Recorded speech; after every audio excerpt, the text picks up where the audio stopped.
So the Indian Parliament is meeting for a three-day special session starting today that is currently underway. On the agenda, of course, are the three contentious legislations which the opposition has vowed to oppose strongly. And WION's Diksha Bisla joins us to unpack what the furor is all about. The government is calling it a historic session for women. The opposition is calling it a shrewd attempt to engineer elections in India. Over the next 5 minutes, we'll take you through the finer details to help you understand why this special session has attracted so much attention.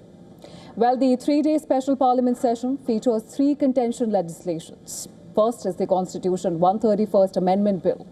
Second is the Delimitation Bill. And the third is the Union Territories Laws Amendment Bill. Now, before we unpack why these bills have generated furore among the opposition, it is important that we revisit another key legislation. We are talking about the 106th Constitutional Amendment Act passed in 2023. The Act provided 33% reservation in Lok Sabha and state assemblies to women. But it came with a rider. The 33% reservation was linked to the next census and a subsequent delimitation.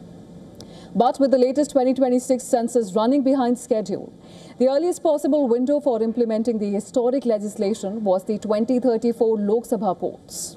The government says it is prioritizing the implementation of women's reservation by not waiting for the completion of the 2026 census. It instead wants to use the 2011 census and advance delimitation by bringing in the 131st Constitutional Amendment Bill. The bill also amends Article 81, which deals with the composition of Lok Sabha. It raises the strength of the lower house to 850 from its current strength of 550. Which is based on the 1971 census. A constitutional amendment in 2001 froze the composition till this year.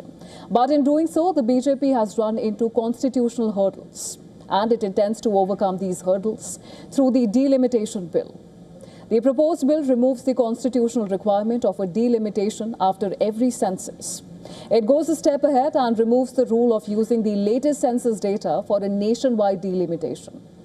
These amendments essentially mean that future delimitation exercises will not be a constitutional obligation. Instead, they will be at the discretion of the Parliament. Well, the opposition has rallied against these legislations and has raised three pertinent questions. First, why is the government linking women's reservation to delimitation? Second, if the intent is to immediately implement women's reservation, why is the government clubbing the delimitation bill with women's reservation? And the third question, why did the government not opt for thorough consultations to take the opposition into confidence?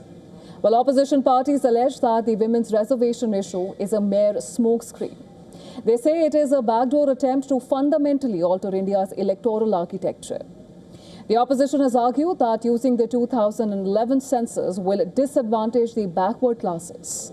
And by advancing delimitation, the BJP intends to manipulate electoral constituencies to its advantage. Now, at the heart of the opposition's concerns are the constitutional changes around delimitation. And here's why it's so contentious. Firstly, the decision of a delimitation commission are beyond judicial review. Opposition fears that an Assam-style delimitation will put opposition at a disadvantage.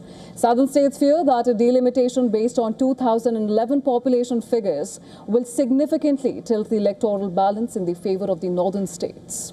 And this is because southern states have been more successful in population control than its peers in North India, which would translate into a reduction in their share of seats in an expanded Lok Sabha.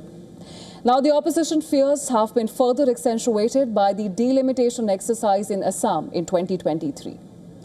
Now, the opposition has accused the ruling BJP of carrying out a delimitation along communal lines. It alleges that the exercise reduced Muslim majority seats and deliberately used the 2001 census instead of 2011 to suit its political needs.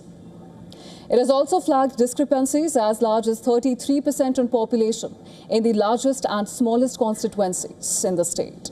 Further, the exercise was carried by the Election Commission instead of a delimitation commission.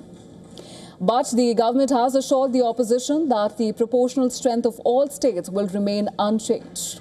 And each state will see 50% rise in Lok Sabha seats. But interestingly, this crucial assurance is missing in the text of the draft bills shared by the government. Now, the only point of consensus between the opposition and the government seems to be the need for an expanded Lok Sabha. Across the world, an Indian member of parliament represents, on an average, the highest number of voters between 15 to 25 lakh.